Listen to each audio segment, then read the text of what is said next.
Everyone. Let's try this one more time. Good morning, everyone. Good morning. That's a little better. Well, so we're going to be covering 1 Timothy chapter 5 today, or this morning, as we get through everything here. It's kind of an interesting little chapter. We're going to have Paul talking to Timothy. He's going to be talking about kind of the relationships inside the church. How to treat certain people, how to take care of certain people, and when to treat certain people different ways. And so we look really within kind of the first part of it, two kind of parts of the chapter. The first one is really dealing with all the members of the congregation, how they're going to treat each other. The second half, near the end, is more so just some advice to Timothy individually, just Paul speaking to someone he cares about, and giving him some advice about how to be, when you really get to it, how to walk, how to think, how to just take care of himself. And so we really get into the first verse, and we'll read it real quick here. It says, "But do not rebuke an older man, but encourage him as you would a father, younger men as brothers, older women as mothers, younger women as sisters, all in purity." So these first two, it's just this real general about just how to treat each other. And it seems really simple, doesn't it? Right? We treat each other like what? Like family. Like a father, like brothers, like sisters, like mothers, like family. Now, okay, let's back up a little bit. Okay, not like brothers tend to treat brothers, or brothers tend to treat little sisters sometimes. But, as we get older, we cherish the relationships we have with our brothers and our sisters, our fathers and our mothers.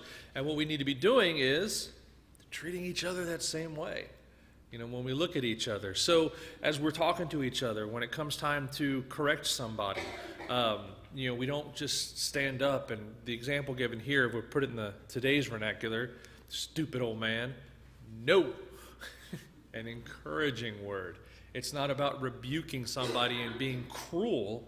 It's encouraging people. So we encourage each other. We look to each other as if we're family. And I really like how he says there in the end, what's the real catch to working with each other? In all purity. So he says there, in all purity. So again, that's how we drive the relationship, that we look at each other, we treat each other like family, and we're doing it with pure intentions. It's not, for our own gain or for anything. It's not to put somebody down. It's not to raise ourselves up. It's just the purity of caring for somebody else and wanting things to be, be right, that everybody be right the way they should be. Then he steps into, and he's going to spend some considerable time talking about widows. Now, there's a difference here. The widow, as a general word, is just a woman who has lost her husband. Okay. Which is a little different these days than it was in Timothy and Paul's day. I remember talking with somebody about when my grandfather passed away, my mom's dad. And we were just talking, and she says, "Wow, I hope she had a great insurance policy." I said, "My grandfather didn't have any life insurance." And, "Well, it's so terrible." I well, how is it so terrible? She's left with a paid-off house, 2 paid-off cars, several bunches of acres of land, and a bunch of cash in the bank. Financially, she's fine. She lived comfortably for the rest of her days till she passed away several years later. And even then, with the insurance policies, generally speaking, most of us do have a life insurance policy of some sort, so that if I pass away, Candy becomes a relatively comfortable woman once she gets over grieving for me day and night for years on end, right? Just making sure that's going to happen. So as society changes a little bit, the true definition of a widow, as Paul was talking about, versus a widow as we talk about today, is a little different. Because, as a husband might pass away, a woman left behind, a widow, might come into hundreds of thousands of dollars, depending on what kind of policies, what kind of things are set up for a person. In Paul's day, that's not so. Typically, you get what we would consider a middle-aged man passes away. She has nothing. In their society, they didn't really own a lot of property. It was kind of rare to be Dorcas, to be an independent businesswoman. And so if a woman's husband passed away, she's left a widow, and she's left with with nothing at all. Shouldn't have an exorbitant life insurance policy. There's not a lot of money in the bank that she can live off for the rest of her days. Depending on what kind of business her husband was in, perhaps she's left without any sort of income at all. Maybe possessions they had are, shifted off to somebody else. And that wasn't uncommon. This was something that's true. And this is what he's talking about when she's talking about honor widows who are truly widows, or widows indeed, depending on what translation you've got. So the difference being is that you have a woman or a widow of means versus a widow without means. And this is where he gets into this how we should treat them. And so he says there in verse 4, he talks about, but if a widow has children or grandchildren, let them first learn to show godliness to their own household and to make some return to their parents, for this is pleasing in the sight of God. Okay, if you got family to take care of you, they need to take care of you.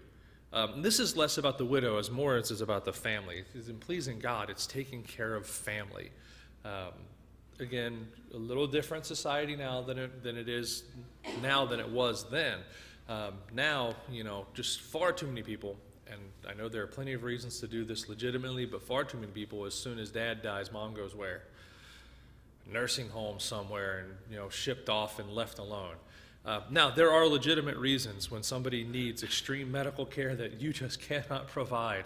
We get that. Everybody understands that. But there are those that just ship them off because I don't want to deal with mom, or I don't want to deal with dad. Let's go both sides of this coin for that matter. And what he's talking about here is if you have somebody that you can take care of them, take care of them. Show godliness, he says there. And it's a way to learn piety at home. Repay your parents is kind of what he says there. He says there to make some return to their parents. They took care of you. Take care of them. This is kind of the circle of the way things work. Well, I don't want to do stuff like they didn't want to do stuff like that for you either. I don't want to deal with diapers. They dealt with mine. Okay, if I have to deal with theirs, then so be it. But we take care of our family. And so, again, he's just, if you have family to take care of you, they're supposed to take care of you. And that's not even just an exhortation to how a widow should be with her family, but how the family should be. So as he's talking to the people of the church here, make sure that you're not just shoving the old folks off on somebody else, as some might look at that attitude. But no, it's we care for each other. And especially in this deal where we have a woman who has lost her husband, she doesn't have income, she doesn't have property, she needs something, and guess what she has? You. She has the family. And he kind of goes into, in verses 5 and 6, he starts contrasting about someone who is a true widow. And in verse 6, he talks about the opposite of that. In verse 5, he says, she who is truly a widow, left all alone, has set her hope on God and continues in supplications and prayers night and day. So somebody who is alone, which we talked about, there's true widow. She doesn't have her children to take care of her. She doesn't have a husband anymore, and she's trusting in God. This is a true widow. This is somebody that the church, as he's talking to them, honor them, or as he's going to say here in a few minutes, or just a few moments, possibly support should they need it, to help them, to feed them, to clothe them, to do what needs to be done for them. But he makes the contrast there to someone in verse 6. He says there, but she who is self-indulgent is dead even while she lives. So he makes this contrast about somebody who has realized that I have nothing but God. I put all my faith in God. And then you have, this would be the young woman who loses her husband, but she still has all the property and all the money, and she's just indulging herself by letting somebody else take care of her. She's capable, but she won't. And so this is someone that says she is dead while she lives. So we get the true difference here.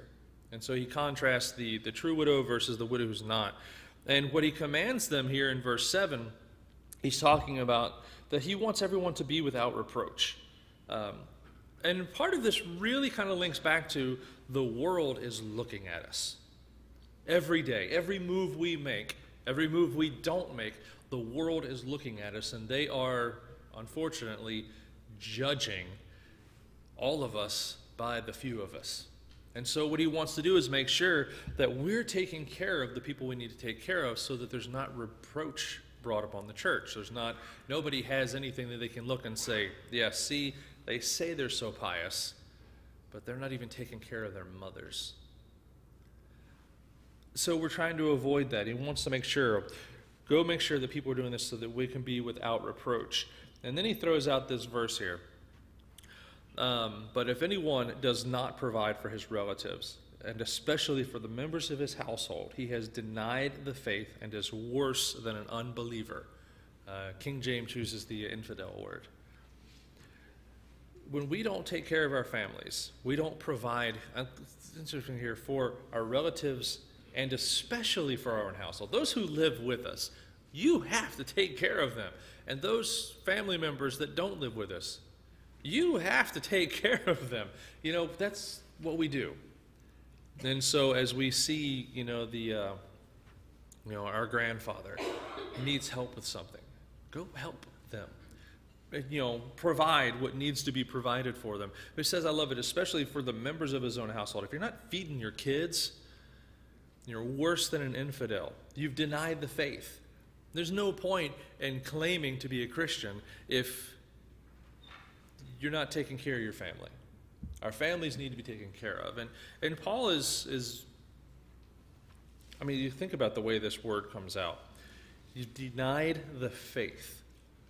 You're worse than an unbeliever. This is kind of, you go back to, somebody who believes and then denies it, that it'd have been better if they'd have just never been born kind of thing. Unbelieving. You don't believe. That's a bad thing. But if you claim to believe and then you don't act in such a way you believe, you're worse than that, he says there. He actually puts a degree to it. And the problem really becomes, back up into verse 7, when you don't take care of your family, you bring reproach on yourself. You bring reproach on what you claim to be. So if you claim to be a Christian and you don't feed your kids, you bring reproach on the church. Is that how the church acts? That's how people start talking. And we have to avoid bringing reproach on the church, ourselves, or our brothers and sisters. Because again, everything we do and everything we don't do is watched by the world, and the whole group of us is judged by the few of us, unfortunately. We have to watch out for that. Sometimes that verse does bring a lot of guilt when the person that you are trying to take care of needs more care than what you can actually give. And then sometimes people will hang on to people to take care of them when they should have professional help because of the guilt that they feel there. Yeah, there's, I remember this is, getting back into my family, my great-grandfather had a disorder where it looked like Alzheimer's, but it wasn't. It was basically a blood blockage to his brain. So he was forgetful. He got to where he really couldn't take care of himself. And my grandmother plowed her garden over, put a foundation down, put him a really nice double wide on the back of her property where she and my grandfather are, and it was 20 feet from their house. And even then, she got to where she couldn't take care of him as much as he needed taken care of. She had to hire help in. And so there was a lady or two that switched shifts to be with them, or to be with him and to take care of him. I mean, to the point where to get him out of bed needed a crane kind of thing. He was not well. And she looked at all my aunts and uncles and my father and said, if I get that way, I need to go over here. You can't do what we're having to do for her dad. And so she tries to alleviate some of that guilt because she knows what that feels like. But, when it comes to it, we need to make sure family is taken care of. Otherwise, again, we bring the reproach. And again, you get into a point where you are, where you need that extra help, that extra care, something that you just physically cannot take care of or don't have the expertise to take care of. Well, the trick is, don't just toss them and forget about them. That was her thing. You can put me in a home, but just, you have to come visit me. Just, that kind of thing. And again, it really comes down to we're taking care of family. It's kind of that shift where he was talking about the church as family. Now he's talking about the family itself. So then he starts and he gets into the nitty-gritty and the details about taking care of widows. Again, we're coming back to a widow being a woman who doesn't have family to take care of her, doesn't have the means to take care of herself. At this point, the church can step in and take care of her. This is getting the things that she needs, getting all the, feeding, somewhere to live, clothes to wear, these kinds of things. And so he starts talking about, okay, there are some requirements here. And so he digs into those in verse 9. And in verse 9 he says,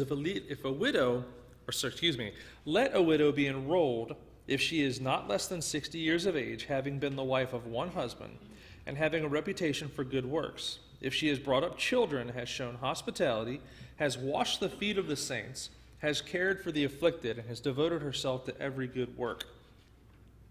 So there's an age requirement. Needs to be at least 60 years old.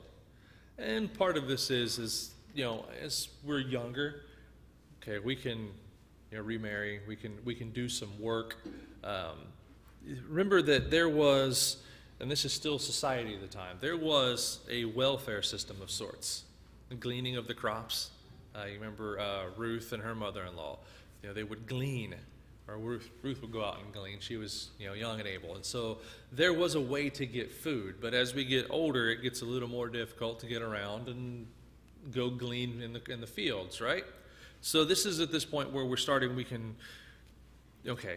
There's a problem here. You're not able to get out and do things, especially at a point where nowadays we live a little older and we live a lot easier. We don't really tear our bodies up to survive every day. People in different times, especially back in older times, they really tore their bodies up to make a living. I think it's terrible if I got to work 9 hours one day sitting in my air-conditioned office typing up documents and reviewing policies and processes. What a drain. These people would work 15, 16, 17, 18 hours in a field, and they didn't get the weekends off, nor bank holidays. They really tore themselves up. And so as they get older, the wear and tear happens a lot sooner. And so here it says, you can still work, and great. So once you're a certain age, once you're 60, there's not a lot of employment options for you. So this is at a point when the church can start taking care of you. The wife of one man. I had a little trouble making sure I understood this one correctly. Was it, that you'd only been married once? Had you been married twice, maybe 3 times, whatever the case be? The Pharisees' question about the Sadducees' question about this woman was married and married and married and married kind of thing. But the idea here being that this is not somebody who just went from marriage to marriage, just gaining up. And part of it comes back to, occasionally a woman could come out of a marriage as a widow with some property. And this is kind of the safeguard against that. It's not somebody who's just a serial monogamist who just moved on from one to another. And then even goes the idea about her reputation. That she's reported to have done good works, that she has a good reputation, that she's brought up children, that she's hospitable, she's lodged strangers. She takes care of people. It says they're washed the saints' feet, and part of this is back to Jesus talking about the washing of the feet. Humble. I can just think mostly out of movies and just stereotypes of old Southern women. They're very prideful. And I never took this, and I will not take your charity. And again, this is just movie stereotypes. But you get the idea there that somebody who is humble, who is willing to do the lowest job of the lowest servant of the house. It's the willingness and the humility of it. She's received the afflicted. This is somebody who cares for the sick, who cares for those that are having problems, and that she's devoted to every good work. She is just dedicated to the good work of the church. This is somebody who's willing to, again, just take care of people, and who's willing to work for the church. And so these are people, he says they're those that can be enrolled. And the idea there is somebody who can be taken care of. by the church, somebody that the funds that the church has put together or whatever is collected by the church can be used to help them out. Now, how that's done, a monthly check, a house, and a gift card to Walmart for clothes and groceries, that's expediency thing. I work that out, as a congregation, but the idea is that they're to be taken care of. Steve, it says if she has brought up children, that means she just got one, the church wouldn't be responsible? Because I know congregations that will not make elders and deacons if they ain't got more than one child. It reads the same way for the widow. The children is pure, but if they just got one, would that widow not have, they wouldn't be responsible for their mother or grandmother or what it be? How do you feel about that? I hate the way I feel about it. Now, really, if she's brought up children, so this idea is that... Just got one. Yeah. In the scriptures, a lot of times the word children can be singular. And that's true, and that's something I would, that's kind of to what I was starting to think about, was I'd have to look a little bit more back at the language of, how that got translated from child to children. Sometimes, the same way that God created man, or what it means to be men and women. And so the plurality can be a little different sometimes. I will defer that answer for more research. But it typically, she's raised up children, and this is, I'm thinking here, again, a societal thing that typically, now it's like, great, we're going to have a kid, and we're done. But especially then, man, we're rolling kids. I mean, we're just having kids as much as we can, because one, you wanted to grow the family, you needed help with the work. I know kids are an expensive labor force, but and so typically you wouldn't find. It was very rare to find someone with just one child, and so that's kind of one thing. I'll get Tom first, real quick.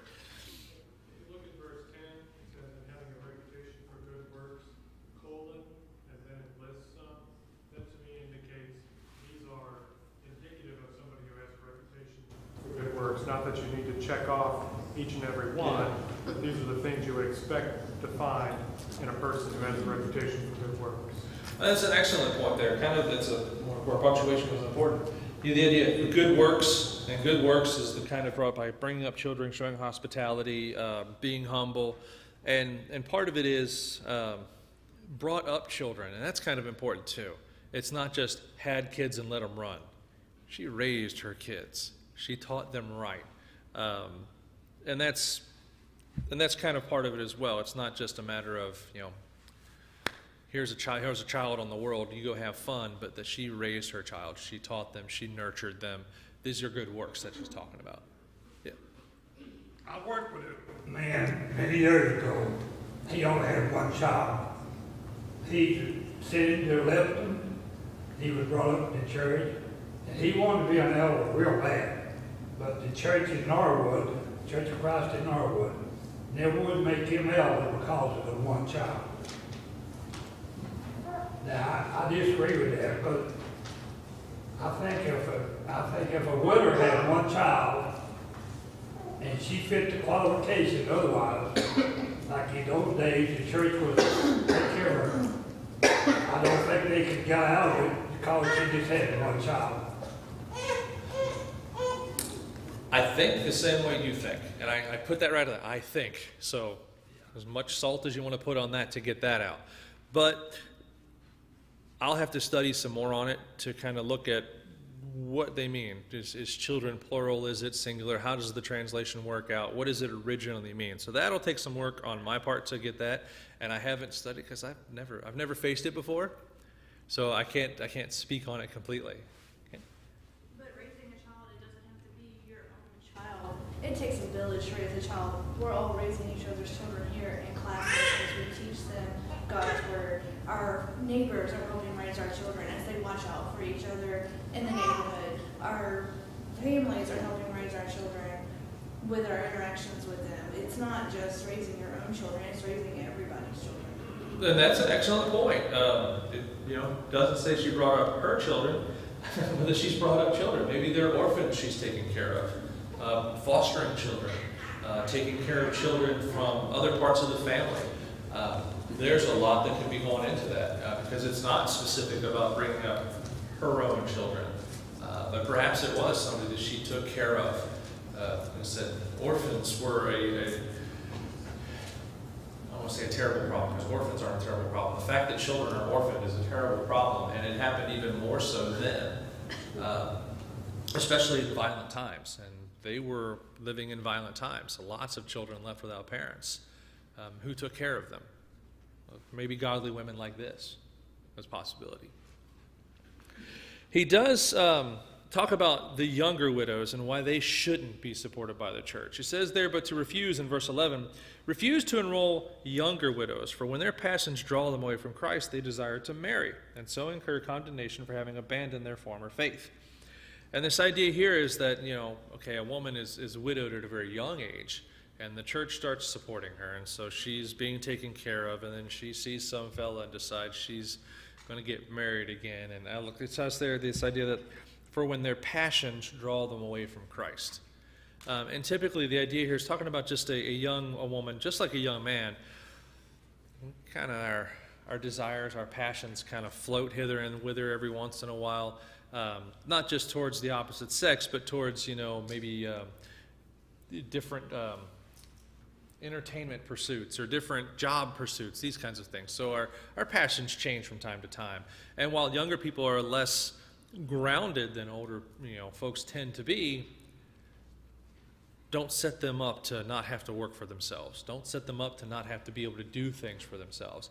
Again, you've got don't go pay the bills of a young woman who's widowed, because she can still work, and it's part of her responsibility to take care of herself, as just the same as it is for a man to go out and make sure that things are taken care of. And so what the concern here is that as your desires change, and think about it, like I said, Candy would just be just weeping and wailing for years on end, right? No, at some point she would get over me and her desires would change. And, great, that's a wonderful thing. But because of that, Candy's not eligible as a young woman, you're welcome, honey, to be supported by the church, because her desires will change. It's just human nature. He doesn't want them to cast off their faith for that. And then there's some counsel for them. And it's not just like, nope, can't support you. He's going to give them some advice. He says there in verse 14, so I would have younger widows marry, bear children, manage their households, and give the adversary no occasion for slander. So what do you do as a young widow? Go remarry. Go live. Go live. Go have kids. Go out and manage your household. Be that fruitful woman. Go out there and just do what needs to be done. And it says there again, give the adversary no occasion for slander. Don't give any room for reproach. Is that how a Christian acts? That question gets asked. Give no room for that. And it says here, even it goes on a little farther, if that you have widows with believing children in verse 16, if a believing woman has relatives who are widows, let her care for them. Don't let the church be burdened so that it may care for those who are truly widows. And so it comes down to needs versus what somebody would want.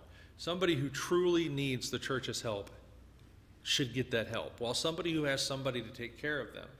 Or, if you need to, much like in Ruth's position, take care of the widow that's in your family. And so, again, it's taking care of each other. And the priority comes that the family takes care of family, and the church takes care of those without family. That's kind of how that works out.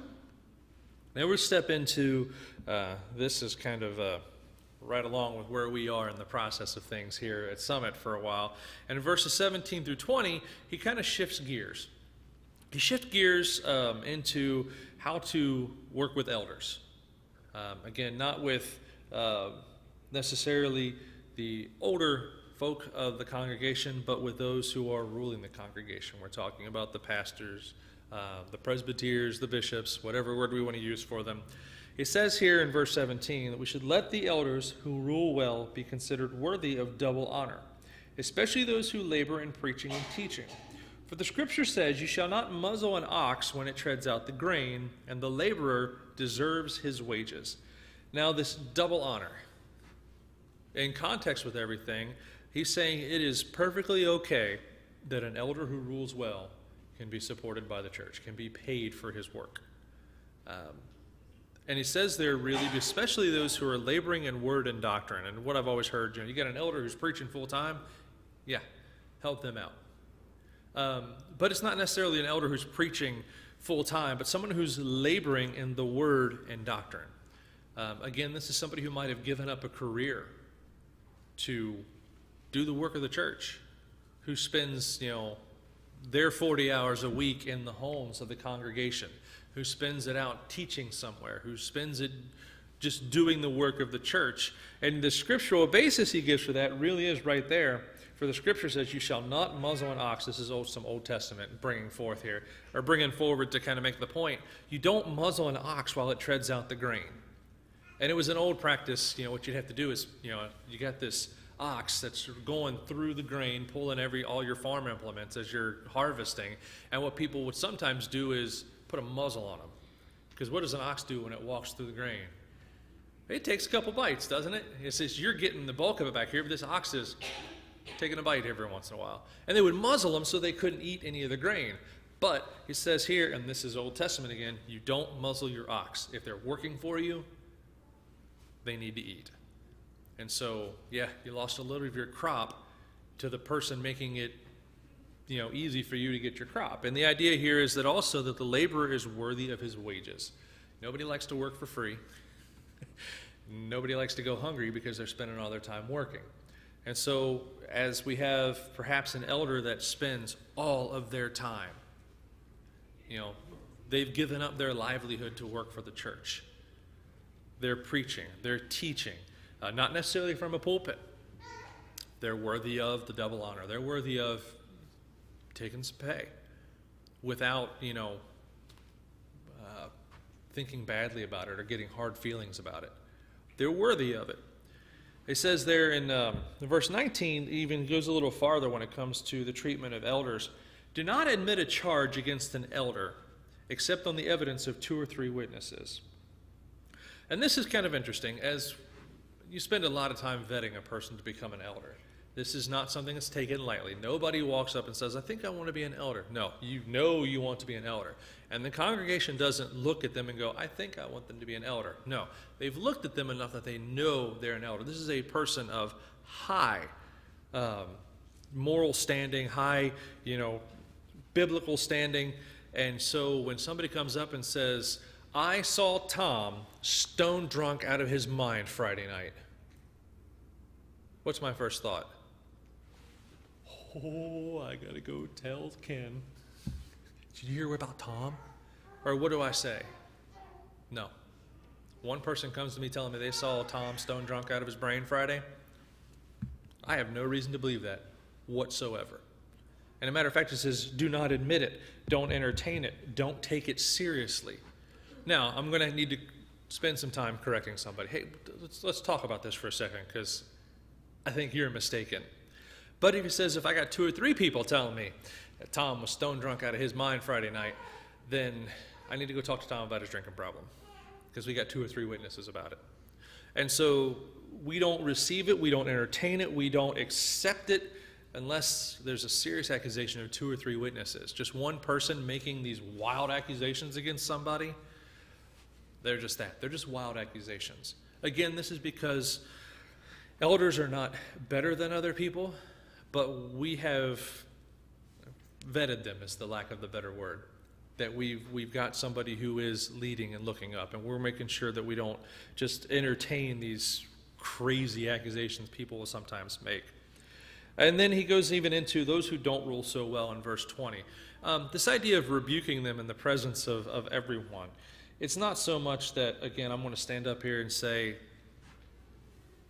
Tom is doing this, but the idea that we don't hide, if an elder sins, if an elder does something wrong, if they're in error, we don't sweep that under the rug and hide it. Because, again, they're not better than us. And so, even as we increase the leadership here with more elders, if an elder makes a mistake, it's a public thing. And what Paul says here is it needs to be a public thing. He says that the rest may stand in fear or in respect for the word. Nobody is above the law. The elders are not the law. They are not above the law. They are still subject to it. And ideally, as we just make sure that everybody knows this, because elders come out from among us and they are still us, so they still get treated the same as far as this goes. Don't sweep it under the rug. Don't try to hide it. People make mistakes. We get them out in the open. We fix them. We move on. Isn't it a wonderful system? We ask for forgiveness and we're given it. And then the last section here is really just some things. I'll quickly go through this. These are really just some personal advice things that Paul gives to Timothy. In verse 21, he talks about a little bit of angels who are out there taking care of some things, that he keeps all the things that he's been talking about. Keep them without partiality. Don't play favorites as you're going through and keeping these rules. He goes about hasty recommendations. When it comes to verse 22, don't lay hands on anybody hastily. You just met somebody, you don't know them very well, don't give them a spiritual gift. Don't lay hands on somebody, or I'm sorry, it's not the spiritual gift. Timothy couldn't do that. I misspoke there. Just giving somebody your approval. The laying of hands was kind of a sign of approval that somebody was there. So you don't know this guy so well, don't vouch for him. Don't hastily recommend him so that you're not sharing in their sins. Keep yourself pure from it. And then I want to skip over the alcohol for the stomach problems. We'll get enough of that conversation. But talking about the sins and good works, in verses 24 and 25, he talks about the idea that, okay, some sins are just right out there in your face, clearly evident, and others, we're not going to know about them for a while. We'll find out about them in judgment. Sometimes it's real easy to see what somebody is doing, and sometimes they hide it so well we don't. God sees it, it'll come out in judgment. But the same things about this, he ends it kind of positively here. The same thing is true about good works. Sometimes you see the good work that somebody is really just pushing out there, and they're really doing a good job, and you notice it and you see it, and sometimes you won't even know till judgment that somebody made sure that your cupboard was always full. You didn't know who it was, and one day in judgment you'll find out so-and-so was feeding me all those years. So-and-so was protecting me all that time. So while sins and good works, sometimes we see them, they're right there in our face, and other times we won't know about them. The important thing kind of goes back to judging people based on what we see versus what we don't see. You'd never know it. I've met people who you'd never see them take a public part in worship. It just wasn't their thing. It wasn't their talent. But when they were gone, suddenly you noticed all the invisible things that they took care of. And I have a feeling that when judgment comes, we're going to learn the truth about a lot of people, about what they did for us that we didn't know about, and people who we called friends that did things against us we didn't know about. But he says there that some will be evident, some won't. We'll know it all one day. Just be careful about how we look at people when we don't know everything they're doing or everything they're not doing. So let's close with a word of prayer. Good morning, church. If you have your bulletins with you, if you'll turn to the back page, you'll find the outline there. A few weeks ago, we had VBS, and the last day of VBS was a really wonderful day. We invited friends and family to join us, celebrated all that the kids learned. Well, something unexpected happened to most of us when we went out those back doors. There was a huge tortoise. I mean, it was the biggest thing. I don't know how old it was. And it was walking, and so most people sort of focused on that tortoise, and they didn't see the snake wrapped around the lady's hand right here. So they were demonstrating these critters. And very soon it became obvious who hates snakes. Can you imagine living down that road? Nuclear plant or fire or spider farm, or add whatever your paranoia is. If it's snakes, put snakes up there. What could go wrong in a road like that? When we are born into this world, we are guaranteed things are going to go wrong. We guaranteed stress, we guaranteed trials, we guaranteed depression. All these things are going to come to us, and we won't escape that. One day, Jesus was walking from Jerusalem through the Kidron Valley, and in front of him was the Mount of Olives. And in the Mount of Olives, there was a garden. And it was a garden of olives right in there. And it was a beautiful place, and Gethsemane was what this garden's name was, and Gethsemane literally means oil press. And so it's these olives that you would put in this big round stone made of balsamic stone. It's a very strong stone, and there would be this big old wheel that would be going around there. And these olives would get crushed.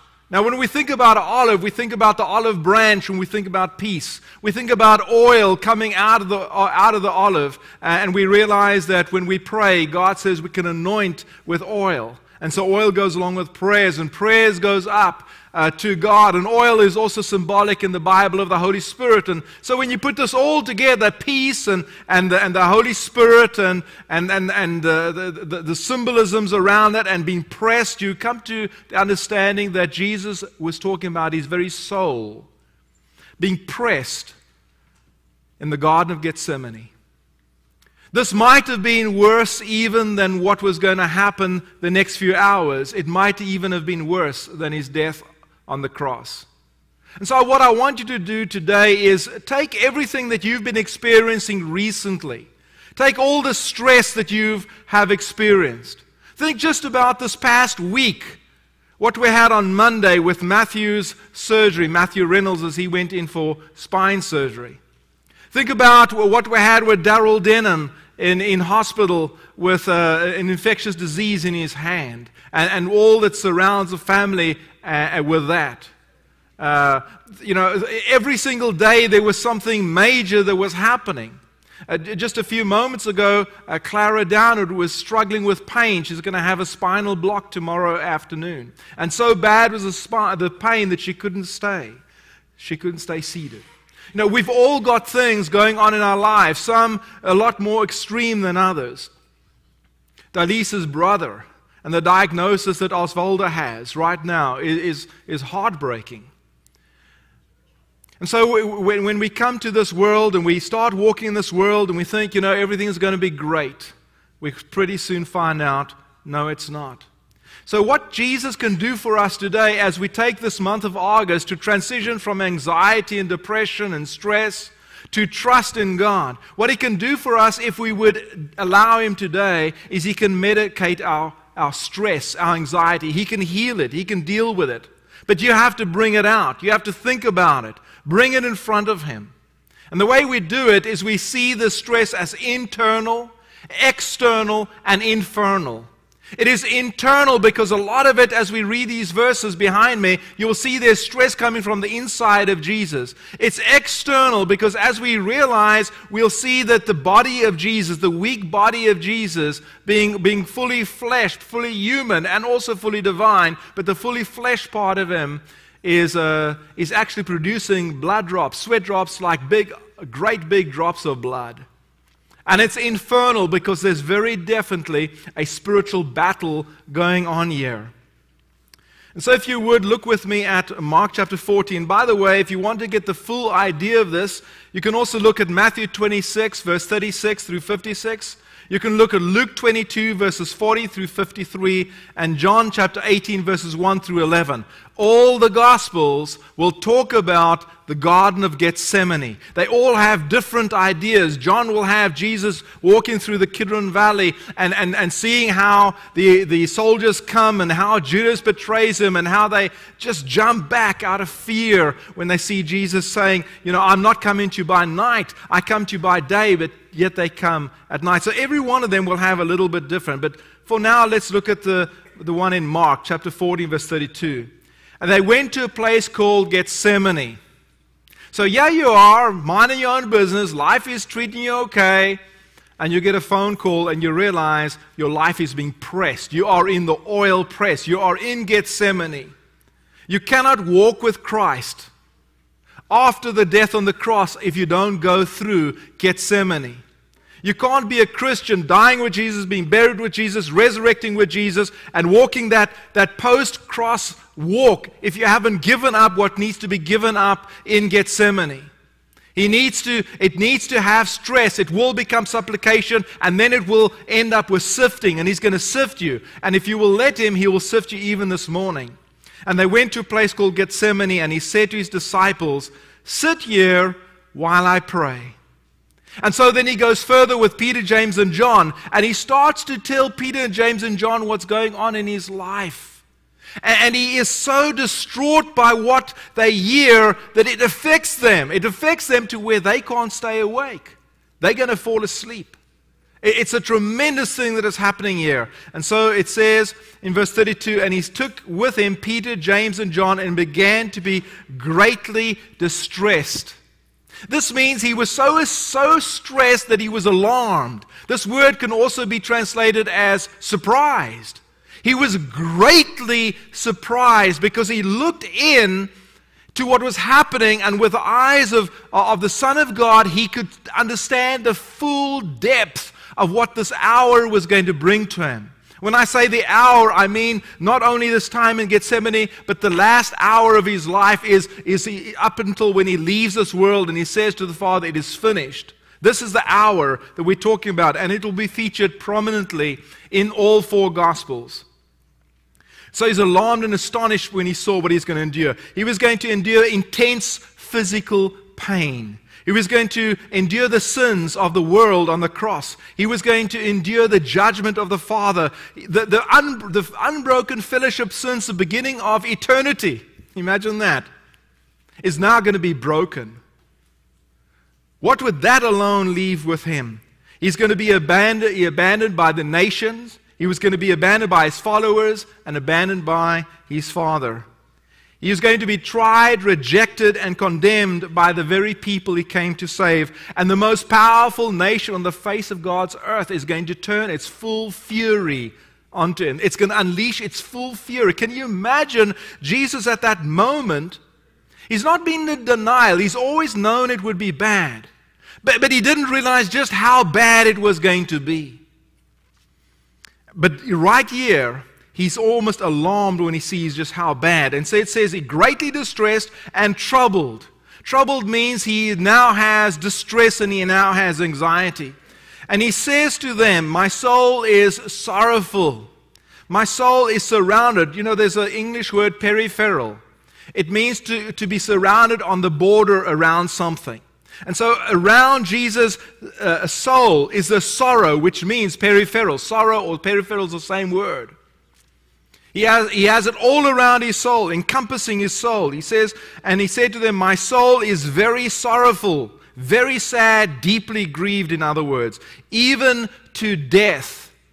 Do you know that it's possible for you to be grieved to the point where you can actually die? Many people believe that this is the second temptation of Christ. That the devil is actually trying to annihilate Christ here before He gets to the cross, realizing that if Christ dies on the cross, He will be killed. Now, I don't know if that's true or not, but I do know right there in Matthew chapter 4, the devil said, "Bow down to me and I'll give you this." Without the death on the cross, in other words, without doing all these sad things that you, as the man of sorrows, are going to have to bear. Just do this and I'll give it to you. And then in Matthew chapter 6, He says to His disciples, "This is how you ought to pray. Lead us not into temptation," remember that? "But deliver us from evil." And then in Matthew chapter 16, about verse 21, what does He say to Peter? Peter says, "You don't have to go to the cross, Lord. You know, that's ignoble for you," in other words. And what does Jesus say to Peter? "Get thee behind me, Satan." You see, Satan has been trying to prevent this from happening, and he's trying to kill Jesus through grief right here in the garden. Have you ever had that level of anxiety, that level of grief, where you wanted to cease to exist? Can you at all relate to this? I don't think anybody, I know, no one has ever had this level of distress in their lives. But the apostles, Peter, James, and John specifically, are seeing this happen in the Master's life.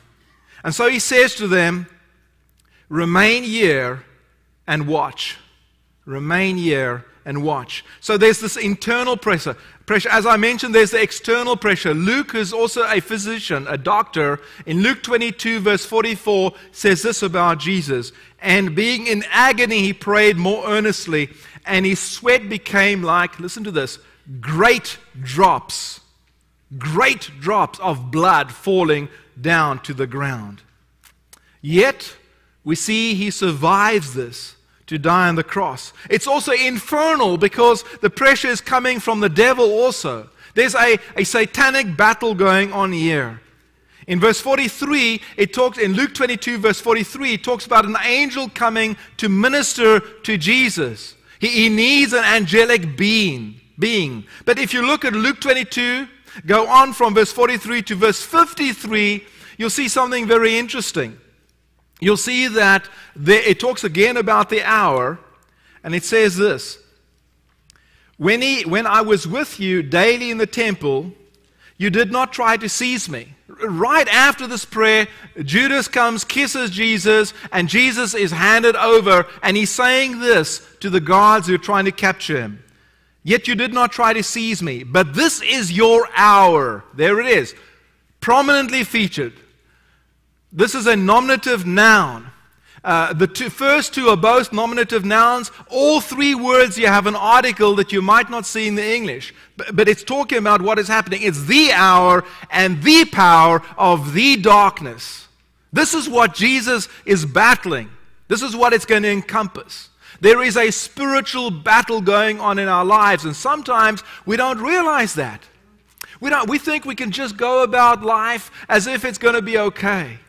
But the stress that you feel in this life, the sadness that you feel, the depression that you feel is all coming at you internally, externally, and infernally to get you to trip up. So how do you stay the course during that time? During my military days, when I got to boot camp, I was given a little piece of parachute cord, about that big. But it was wrapped up and down, up and down, up and down several times, and then it was rolled real tightly all the way down and looped. And we carried that rope, and I thought, what is that meant for? Until I got into a war zone, and every single night for hundreds of days, I slept under the African sky. The animals wanted to kill me. The people, the enemy, definitely wanted to kill me. But they never killed me because of a very basic principle. We would tie this cord where, first of all, we'd come back in our tracks and we would make sure the wind was where animals couldn't smell us and the enemy couldn't smell us. When you've been in the bush for a couple of weeks, you start to smell upwind. And so we had to be really careful about this. And we would, about 150 to 250 yards off our tracks, we'd come back in a horseshoe and we'd lay an ambush and be spread out. And it would be very, very quiet, but then we would tie that rope to ourselves. I'd have one rope on this end and another rope on that end. And it was kind of loose enough to where you could sleep. But somewhere in the middle of the night, 2 or 3 o'clock in the morning, depending on where you were sleeping, the rope would start pulling on you. And that meant it's your hour to stand watch. And then you would get up, you put your hat on, get your weapon ready, and you would lay and you would listen and you would wait. And when your hour is up, you would pull the next one. And that happened unless there was a very, very urgent tugging over here. And then you would start very urgently tugging this side, and everybody would be awake. And not a word would have been uttered. Not a word, hardly a sound would escape. But you never, ever, ever found a single night that somebody fell asleep on watch. Never happened. It was absolutely too dangerous. Listen to this, 1 Peter 5, verse 8. Be sober-minded, be watchful. Your adversary, the devil, prowls around like a roaring lion, seeking someone to devour. When it comes to this first point of starting off with stress, you've got to be alert and you've got to go through the emotions.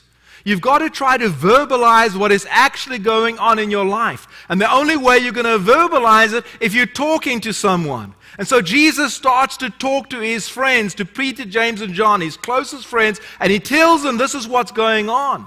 And then he turns to supplication. Now he's going to refine it even more by going to the Father. So now you take your prayers. So in Philippians chapter 4, it says, be anxious for nothing, but through prayer and supplication let your requests be made known unto God. And so you first of all deal with this anxiety, realize what it is, and then with prayer and supplication, together with thanksgiving, you take it to God. And He'll guard your mind and your heart, your thoughts and your feelings in Christ Jesus. So this is what we have in point number 2. It leads to supplication. And when we look at supplication, we'll see there is a direction. We'll see again the devil is there. But finally, we'll see there's discipline. And folks, this is how your prayer needs to go if you want Jesus to help you through the worst times of your life, which could be in 1 hour from now. It could be a few minutes from now.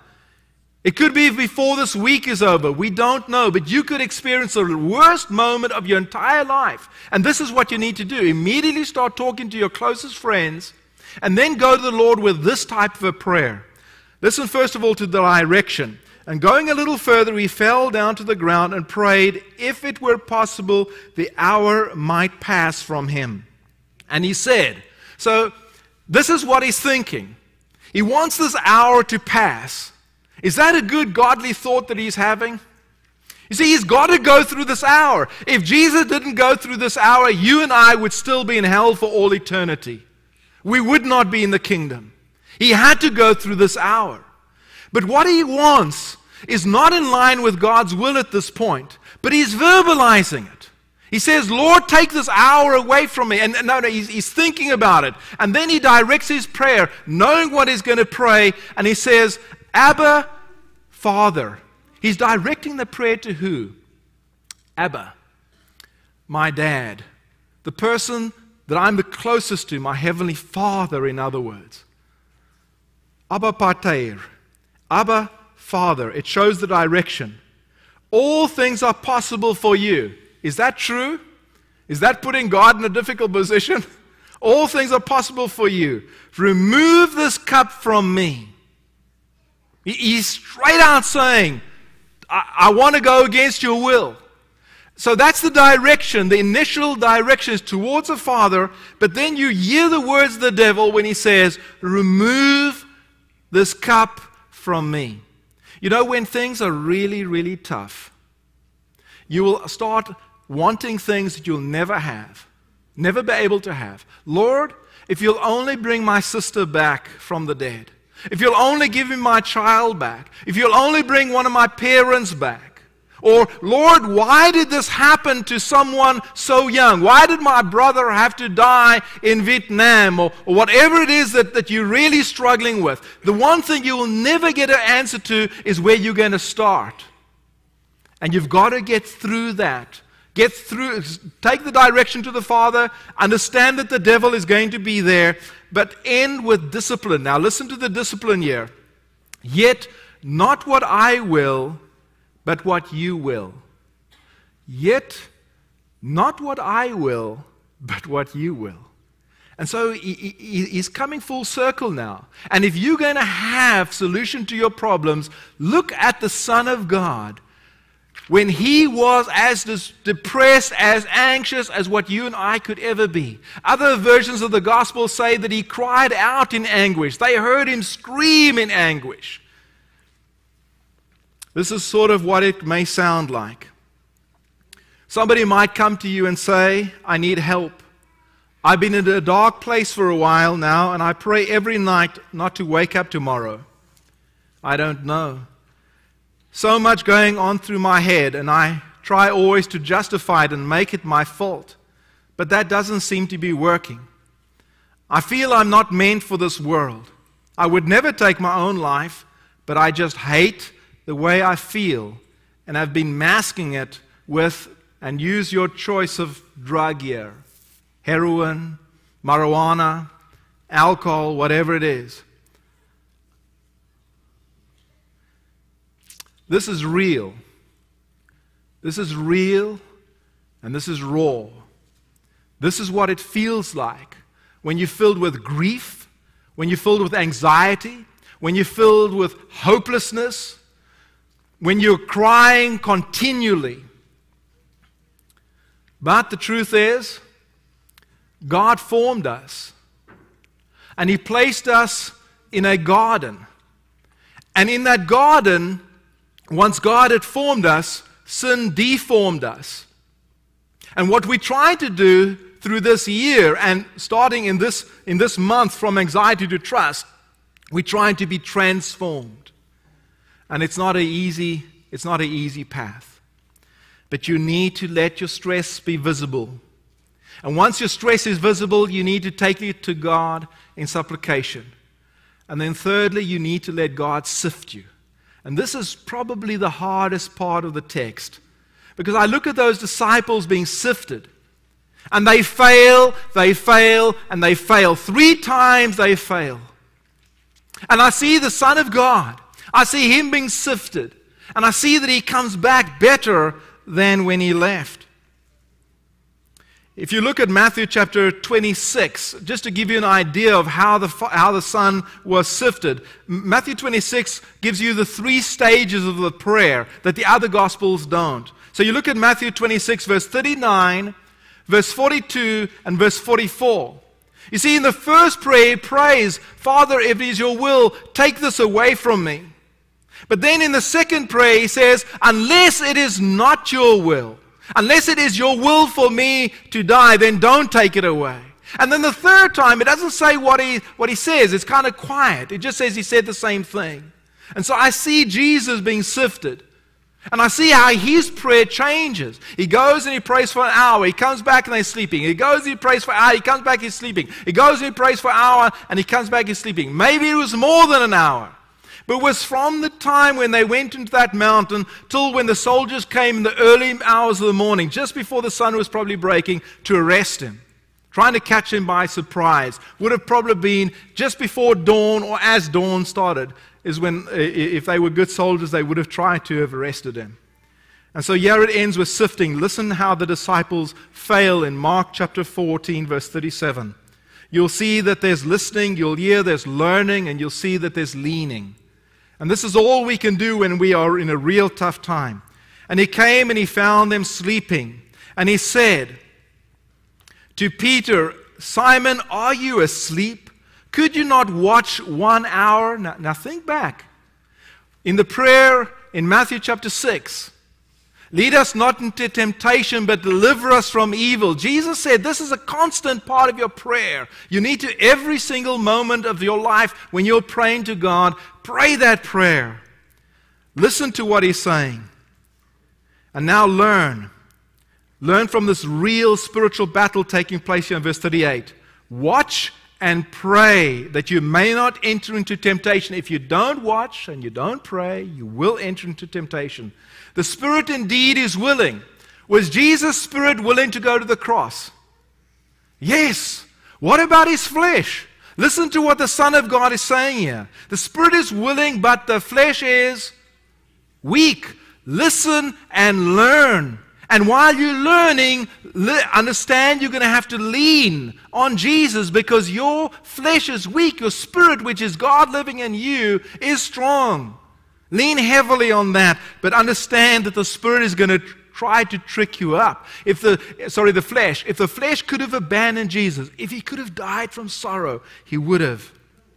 Verse 39, and again He went and prayed, saying the same words, and again He came back and found them sleeping, for their eyes were very heavy, and they did not know how to answer Him. Verse 41, and He came the third time and said to them, are you still sleeping and taking your rest? It is enough. What has come? The hour has come. There it is again. The hour has come. The Son of God is to be betrayed into the hands of sinners. Dr. Luke says that the reason that they were sleeping, according to Luke 22, verse 45, is that they were deeply stressed. They were very, very sad. And he, as a physician, analyzed them and said this sadness is what caused them to sleep. They'd never seen the person that they'd relied on, the person that their faith is based on, in such a state. Can you imagine? You and I have faith. We're here because of faith. Can you imagine if we had to actually see the person we're basing our faith on, this distressed, what would it have done to you? I love gardening. There's several things I love about gardening. I love the smell of fresh soil. I love putting the seeds in the ground. I love seeing the seeds pop up out of the ground. I like reaping a good crop.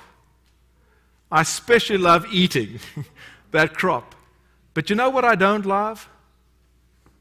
I don't love weeding. And this is what this is all about. And this is what Jesus is telling us. We need to learn this. When it comes to the Garden of Eden, compared to the Garden of Gethsemane, we see that the Garden of Eden was a place where Adam and Eve had fellowship. But Jesus goes and restores that fellowship that they had broken because Adam sinned in Eden. And here in the Garden of Gethsemane, we see Jesus battles sin. In the Garden of Eden, we see there's the tree of two, or the tale of two trees, the tree of life and the tree of death. In Gethsemane, we find trees of death and stress all around that garden. We also see at the garden what Adam lost, and at Gethsemane, what Jesus is restoring. Very few times do I see a movie that I can recommend. But my All-American is a movie that was produced in 2015. It's rated is PG. You can actually sit down and watch this movie. It's pretty good. You can go on Wikipedia or on Google and you can research the man that this movie is around. His name is Freddie Steinmark. Freddie Steinmark was 5'9". He didn't weigh much. But he had a tremendous heart, and he wanted to play football with everything. He was a 4.0 student, incredible athlete. In 1969, about the time that Vietnam was really getting to full swing, he got a call from the University of Texas to play for the Longhorns, something he never thought would ever happen. His dream was to go to Notre Dame or the University of Colorado because he lived in Colorado. But he was invited to go to this prestigious program. Never before, maybe once before, had they ever had a person come in their first year of college and actually play for the team. Not only did this man play for the team, but he led this team, not as captain, but by the spirit that he had. He led them to victory. They were the national champions in 1969.